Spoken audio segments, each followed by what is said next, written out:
Well, it wasn't easy, guys. 2 weeks. It's been 2 weeks since we ran Mission Improbable at the track last. And since then, I've gone through her bumper to bumper. I've optimized everything that can be optimized. We've cut a lot of fat, a lot of dead weight out of this thing. 260 pounds. Like I said, a lot of effort went into this. So this last Friday night, we brought it back to the track, made another 5 or 6 runs. All of that effort, 2/10. We slowed down 2/10. We lost 2/10. How do you shave 260 pounds out of a vehicle, not really change anything else, and slow down 2/10? This is important stuff. It's good stuff and very important learning. So for me, for anybody involved, because this giving up its secrets. The vehicle is giving up its secrets. We have to decipher its language and see what it wants and give it what it wants. Now, if you're only interested in that part of it, skip to the end because I'm going to bring everybody else up to speed. So let's remember that the mission with this Mission Improbable, the mission with this XJ here, is to get a 13.99 quarter mile and 8/98 mile time out of it. And right now, like I said, our best run is a 10:04. This has to be done using nothing but year, make, model specific 1996 Jeep XJ parts. No aftermarket stuff, no hot rod stuff, nothing like that. Things we can fabricate, sure, but nothing that can be bought. It all has to be parts specifically for this Jeep. And very important, it has to maintain 100% drivability and usability. So in other words, it has to look like a stock XJ. It has to run like a stock XJ. I should be able to hand the keys to this thing, anybody, and they should be able to drive it and go to the grocery store with it and do everything else and never know it was anything but a completely stock XJ. Pulling 260 pounds out of a vehicle and maintaining that is not easy. So I'm gonna go through it and I'll show you all of the stuff that we pulled weight out of. But the mission between last weekend, or the last time we ran it, and this time, was to create this vehicle's final form, right? So in other words, everything that's gotta be on it is gonna be on it, and everything that's coming off of it is gonna stay off of it from this point. I mean, maybe there's another 10 or 20 pounds hiding in there someplace, and I'll find it as we go along. But the idea was to just get it in fighting form. Right? Just, this is what it's going to be, and then we're going to work from this. Now we're going to work on tuning it and whatever has to be done to etch away the ET. So the first step was putting on the things that it's going to need. So if you remember the last time we ran this thing, or the last time we had it out, we had no back bumper on it. The latch for the hatch was broken, so it was flopping open when we bumped the clutch. So since then, we picked up a, well, okay, I'll go even further than that. We got a bumper for it, nice full bumper, because I picked up XJ number 5. That's XJ number 5. That's a future project. That's gonna be a dedicated woods bomber, okay? It'll be a fun project. It's something we're gonna do after we're finished with this one. But that thing came with a ton of great parts. I only paid $500 for it. So I got the back bumper and a good latch out of it. The grill on this thing was a mess. So it had this beautiful color keyed grill. So we got that in there. Headlight bezels, they're perfect. This little air dam under the front. Still gotta do something with the front bumper, but. So we put all of the parts on it to make it complete. Nothing else is going to go on it. That's it.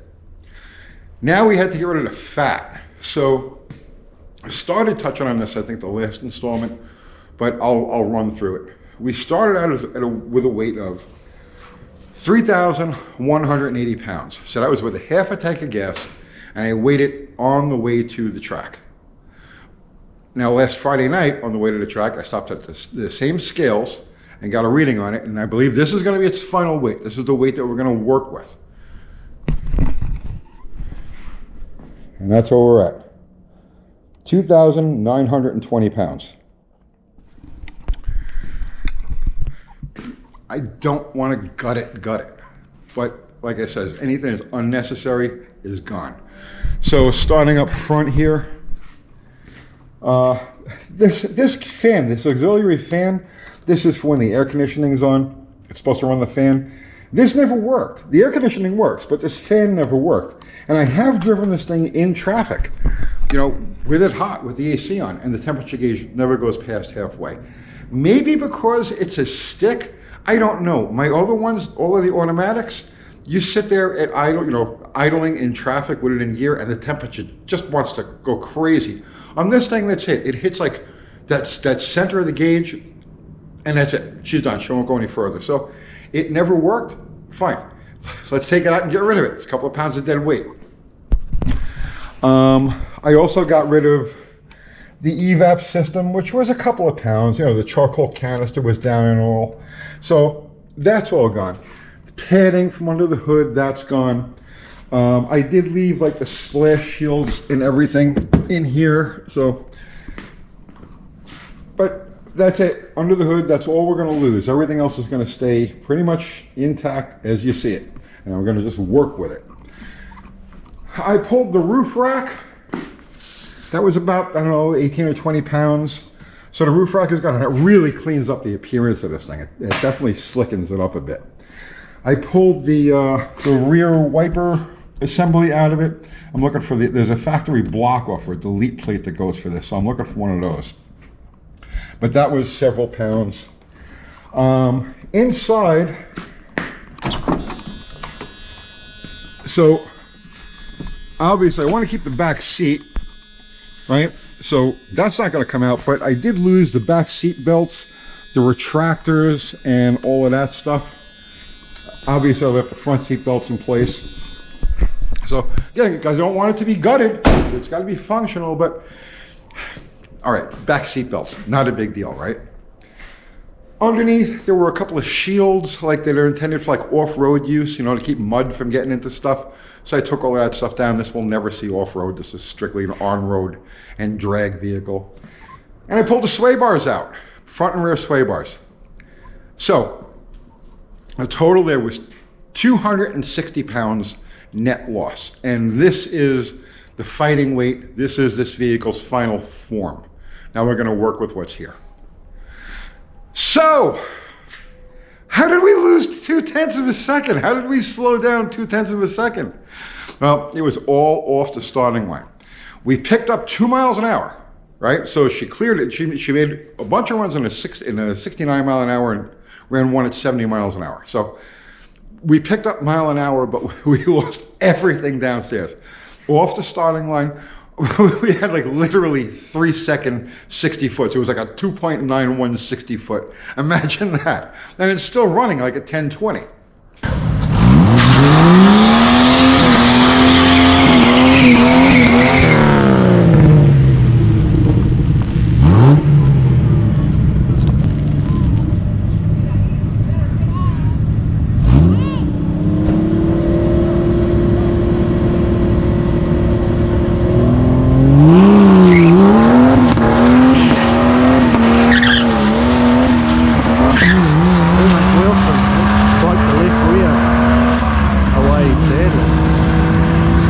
Because the mid-range, once you get past off the starting line and you power through, this thing is strong. It's strong.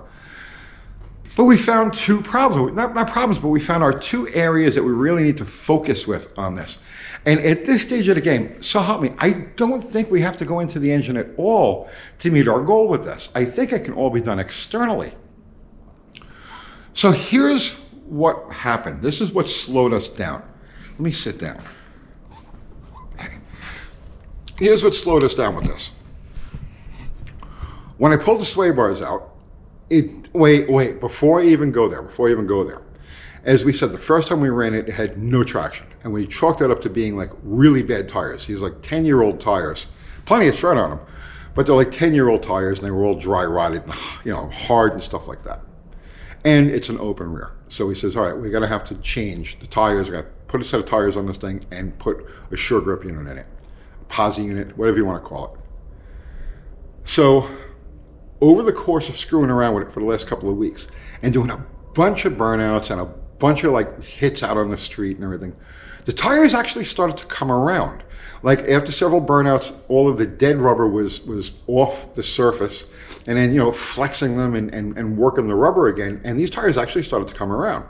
So it got to the point now that if we go to make a hit, let's say on the road in front of the shop, it used to be as soon as you hit it anywhere in first gear, it would just automatically light the tire, right? Light a tire at a time, right? But automatically lose traction.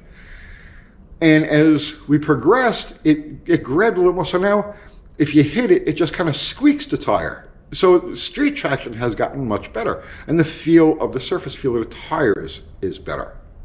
So you know what? For right now, let's just focus on the improvements we can make through the weight and the suspension, and then we'll add the tires and we'll add the sure grip. Now, I'll just optimize what we have first. Then, you know, we'll keep progressing. So we bring it to the track, and the first thing I noticed on the first hit, right, was that it actually bites much harder than it did. So I'm able to come off the clutch more aggressively. And the first, let's say 2 feet, right? First 2-3 feet, it hooks, and it moves hard. Now, where the first time around, it was kind of just, it would lose traction and just spin the tire. Now it just freewheels. It just freewheels. So you hit it, she grunts, starts moving out, okay, and then and then right away it instantly goes right into the rev limiter, which is set at like 5,100 RPM on this thing, which is a travesty because it makes its power peak at 4,900. So it's like you have 4,900 and bam, you're right there in the. So that's something that Dr. Art's gonna have to square away. I'll talk about all of that in a minute. So we made 5 or 6 runs Friday night, and they were all disasters, all disasters. The only one that was even remotely successful was one where I left literally at idle. I just swapped feet slowly to not stall it, and then just let the engine pull through, and it didn't spin the tires, and it ran at 1020. That was its best run of the night. Every other run of the night, trying to launch it, trying to get it going, was just an absolute disaster. It was just freewheel, much worse than the first time out. What the hell is going on here? Well, that was Friday night, and I spent literally the entire day Saturday brainstorming this. What could have happened? And the first thing I thought was maybe pulling the sway bars out, maybe that affected it in a negative way. But no, the fact that it bites harder on the hit, and I could feel it transferring the weight better, means it has to be something else. I know it's not the sway bars or the lack of sway bars. It has to be something else. And then it hit me. And this, I think, is going to be one of the most challenging aspects of running this truck, of doing this project. And it's the rear suspension. So what I did was I made a big mistake. As I'm going through this vehicle and I'm looking for anything that's coming off it, I'm looking for ounces. I'm looking for anything that's that doesn't belong, we don't need it for the ride. And I did to this what I traditionally do to every single high performance Mopar, traditional Mopar, I get my hands on. Very first thing, right? Any Mopar guy will tell you, the very first thing you do is you unclamp the back of the leaf springs. You take the back of the leaf spring, you know, the clamp, because you got clamps in front, you got clamps in back. And it's just an automatic thing that you do.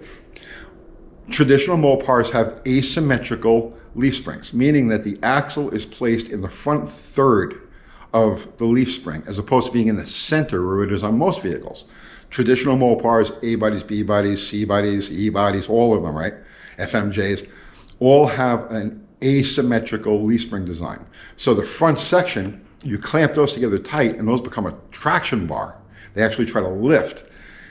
And by unclamping the back, you allow the back of the leaves to fan out under acceleration and not inhibit the lift to the front. This is the oldest Mopar trick in the book, and it works exclusively 100% on every single one of them.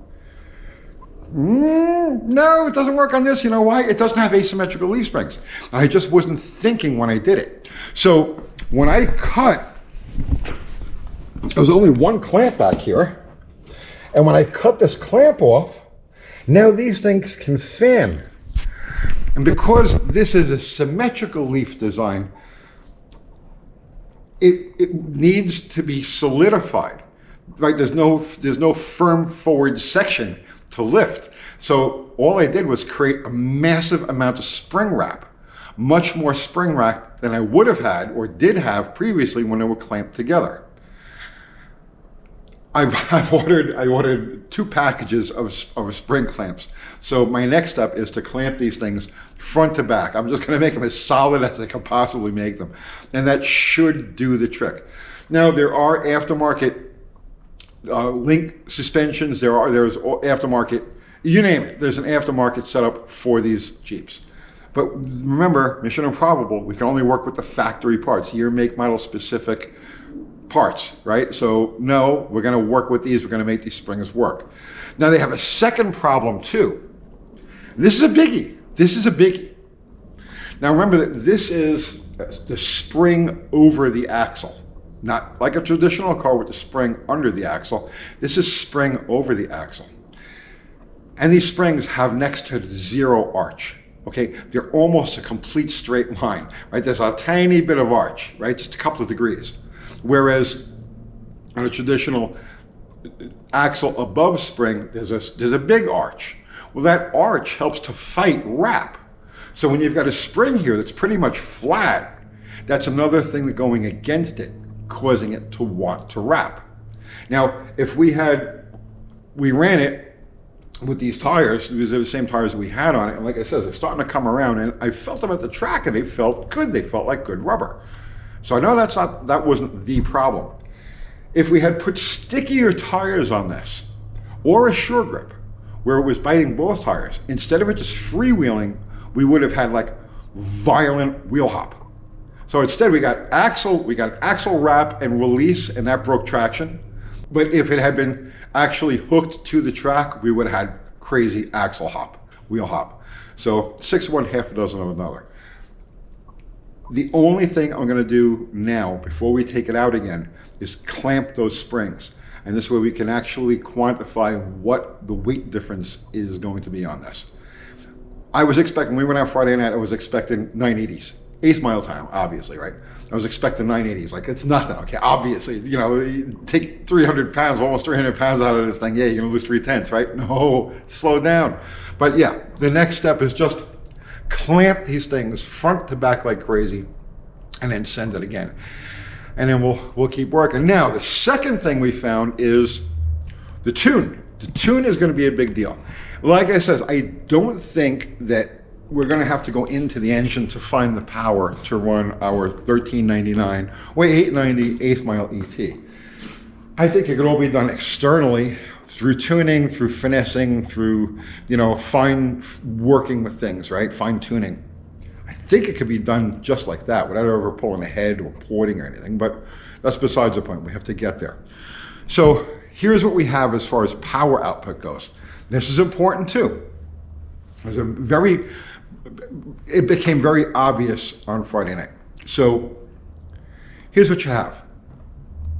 From idle, 800 RPM, whatever it is, to around 2,800, 3,000 RPM. There's really nobody home. It's okay, man. It runs okay. You know what I mean? Don't get me wrong. But there's nobody home. Like, there's no real oomph, okay? You get to 3,000, 3,500. And then all of a sudden, it becomes a whole different animal. And this thing really starts to work. Once you're over 4,000 RPM, it's one of the guys next door pulling out. Once you get over 4,000 RPM, it's rocking. I mean, it's moving. So the engine is rated at 190 at 4,900 RPM. So right to there, okay, she pulls really strong. And then 5,100 RPM. And it's marked as a red line on the tach, right? But that's where the rev limiter kicks in. So it's very frustrating. You have a very tiny window to work with here. 3,000 RPM, anything less than that, and it doesn't want to pull out, okay? And 5,100 RPM, done. You're in the rev limiter. And that was what was happening to me. I was launching this thing a few times on Friday night. I launched this thing, slipping the clutch. I bring it up to like 3,000 RPM, slip the clutch, start feeding it beans, and the next thing I know, it would unload the spring, freewheel, and go right to the rev limiter, and then I would shift it at the rev limiter. And that's how you get a 2.9 60 foot. So these things have to be addressed. I got to consult with Dr. Art. I think what we need to do is we got to get a bunch more ignition timing in it early on. I want to be able to launch it effectively in the 2,000, 2,500 RPM range. Bring it there, slip the clutch, swap feet. I think that's where we want to be with that. And I need at least another 500 RPM.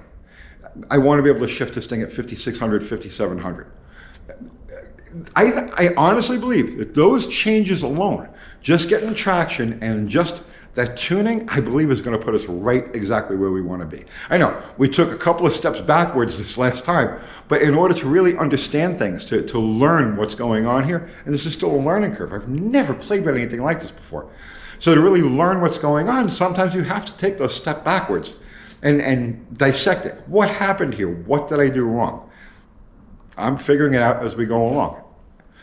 And here's one other thing too. I gotta bring this up. A lot of people are like, oh, it's all XJ stuff. I could care less about XJs. You know what? Pretend it's not an XJ, because this could be any vehicle. This could be anything, any contemporary mundane SUV that you pick up off of Facebook Marketplace for a few $100, and you turn it into your drag toy. You know what I'm saying? It doesn't have to be a Jeep. It doesn't have to be anything in particular. It doesn't have to be an SUV. It could be a car.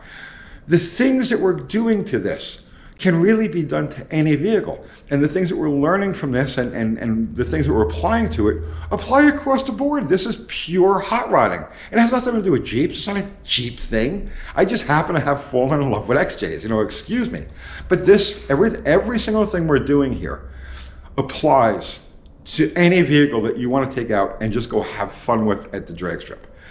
You're not going to rotate the earth. You're not going to be the coolest guy out there. You're not going to be the fastest guy out there. You're not going to innovate. You're not going to become the next Mickey Thompson screwing around with a Facebook beater. But bro, you will have a blast doing it, because I'm having fun with this. I've been through this drill 1,000 times with 1,000 different vehicles.